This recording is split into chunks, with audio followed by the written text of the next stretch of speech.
It seems to be the time when everyone loses their head. That is, everyone who either is a child or has them. Lovely though it is to see the folk in their blissful, if somewhat self-contained insanity, as I am getting older, I'm losing my heart for it. The only passion I have for the season now is getting presents for my nephews, otherwise it's just a source of much ire and indignation. Why, you may ask, should I find cause to lose the soul, and in such a way? One argument, leaving aside the obvious argument of it not being as special for an adult, is that the run-up to Christmas, being so bloody long and polluted with advertising, has robbed it of some of its appeal. I think that I'd be right in saying that I'd be more inclined to enjoy the season if it only ran from the 25th of November to the 6th of January, taking into account the 12 days of Christmas.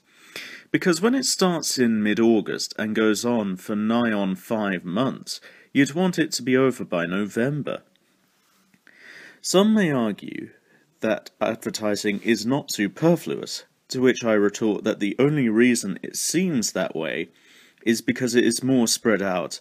So, in other words, I'd rather be bombarded by it all for a month than to be constantly nagged for 5. I liken it to a tooth that you know needs pulling, just not badly enough for you to take action, which is semblant of the lack of urgency to get anything sorted for Christmas.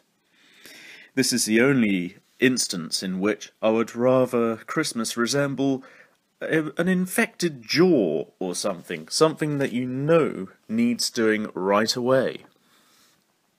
I mean, shopping is such a fresh hell anyway, and it is usually amplified by Christmas, but this time around it seems to be disconcertingly tolerable. Well, the limit of tolerance for me is that I only have to flip off 20 people.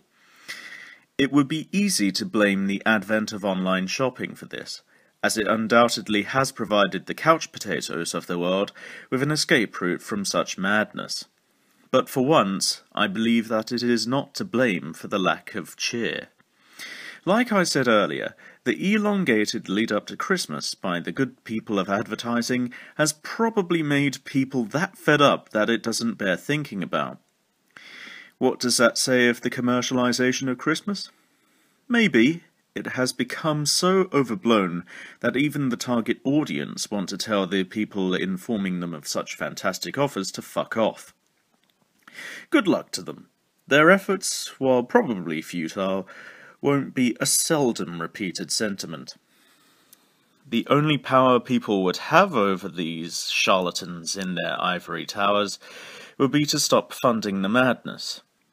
But seeing as kids need Santa to deliver their toys, it'd be both impossible and mean to strip them of what little joy remains extant after the advertising overkill. But it might be the case that future generations are even more hacked off by this overkill, especially once they're informed that Santa does not exist, that Christmas becomes a non-thing to them. Sadly, I now find it extremely hard to get excited by Christmas, which is a terrible tragedy, really, and totally avoidable. But as it seems to be a 4-month-long exercise in racing to the bottom, and glaringly so, I find myself declaring that it is no longer special. It was never destined to be as special as when I was a child, for I am many years down the pike now. But I never dreamt that I would be saying, in effect, that its over-advertisement has made it so meaningless as to make me feel cold, as if winter wasn't cold enough.